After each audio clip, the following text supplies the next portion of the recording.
জয়যুক্ত করুন এবং হুগলি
সভাধিপতি সহ সহসভাধিপতি সহ ব্লকের সবাই যারা উপস্থিত রয়েছে, জেলা পরিষদের সকল সদস্য, অধ্যক্ষ, কর্মাধ্যক্ষ, পঞ্চায়েত সমিতির সভাপতি, সর্বস্তরে দলীয় প্রতিনিধি এবং নির্বাচিত জনপ্রতিনিধি যারা রয়েছে, আমি সকলকে একযোগে আমার কৃতজ্ঞতা, প্রণাম, ধন্যবাদ এবং অভিনন্দন জানাচ্ছি। সর্বোপরি যার সমর্থনে আজকে এই জনসভা, যাকে সমর্থন জানাতে আপনারা সকলে এই সভায় এসে সশরীরে উপস্থিত হয়েছেন,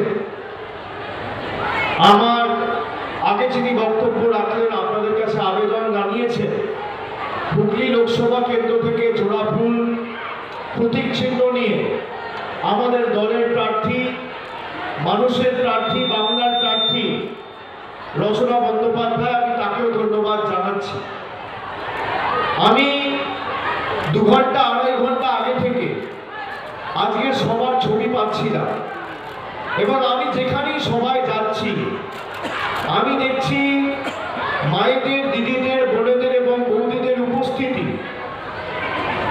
ভারতবর্ষের সংসদে প্রবেশাধিকার পাওয়ার পর মানুষের 100 দিনের টাকা বন্ধ করে দিয়েছে, তাদের উচিত শিক্ষা দেওয়ার ভোট।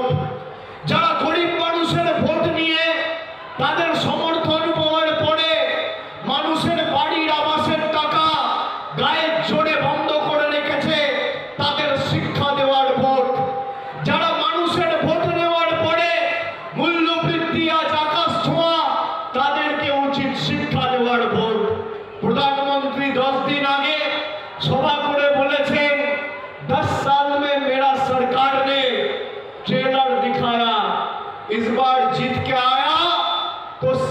दिखाऊंगा, पिक्चर अभी बाकी है।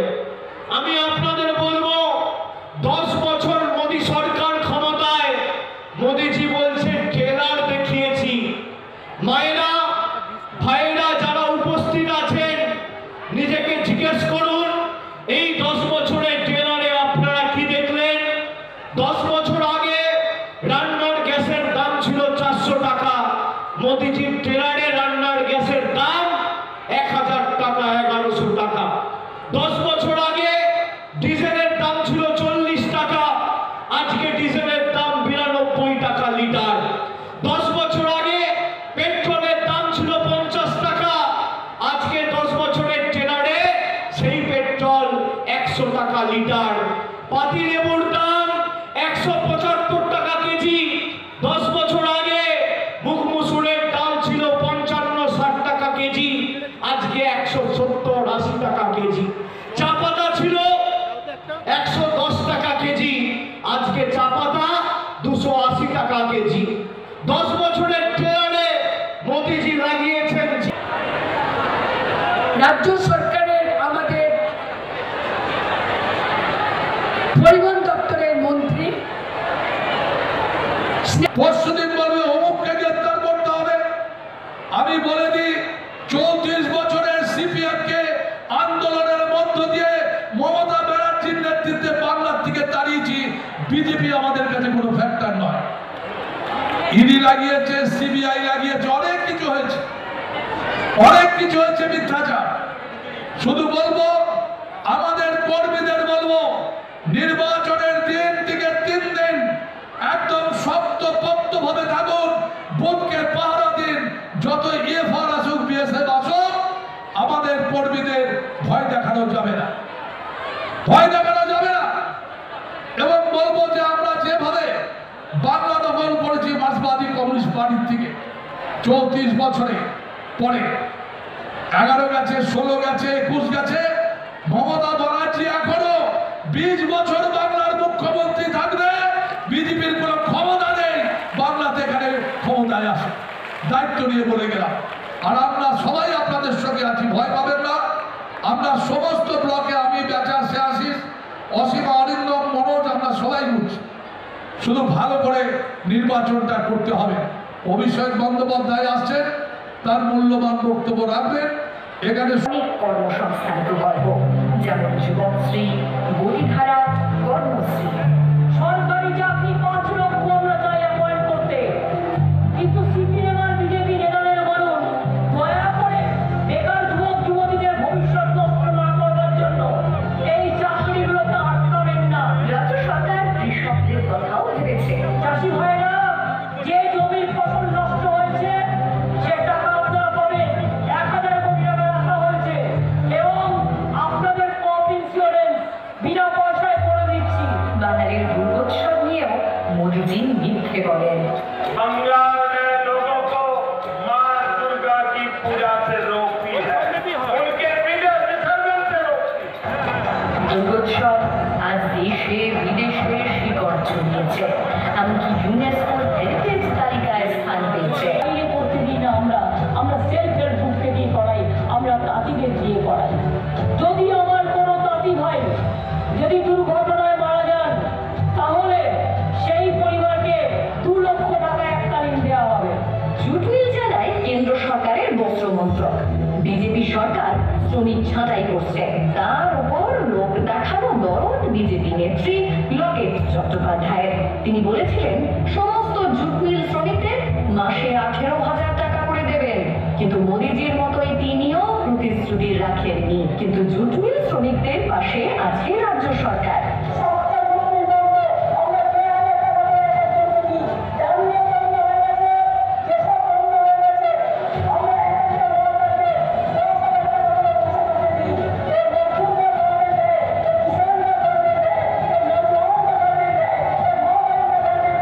হুগলি কেন্দ্রের মানুষের অন্যতম সমস্যা নদী ভাঙন এবং বন্যা নিয়েও লকেট চট্টোপাধ্যায় কোনোদিন ব্যবস্থা নেননি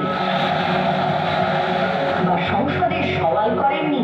কিন্তু পুলিশ তদন্ত করছে, পুলিশ অলরেডি অ্যারেস্টও করেছে। কিন্তু সবচেয়ে বড় কথা যে চট্টোপাধ্যায় যে কথাটা বলছে যে অসমাপ্ত দায়িত্ব পাওয়ার পর থেকে এখানে মোমের ফ্যাক্টরি গড়ে উঠেছে, তাহলে আমি তো প্রশ্ন করতে পারি যে উনি তো 5 বছর এখানকার সাংসদ, তাহলে উনি কোথায় ছিলেন? তাহলে উনিই তো বলে দিচ্ছেন যে উনি এখানে মানুষের সাথে কোনো যোগাযোগ নেই। তাহলে একটা ফ্যাক্টরি করে উঠলো উনি জানতে পারলেন না, এটা তো বড় দুঃখের ব্যাপার। রাজনীতি করছেন যে আমরা সেই পরিবারের সাথে আছি, যে একটা দুঃখজনক ঘটনা, তার পরিবারের পাশে আমরা আছি। আমাদের নেতৃত্বরা নিশ্চয়ই যাবে, তারা থাকার ভোটে কোনো প্রভাব তো ব্যাপার নেই। ব্যাপার হচ্ছে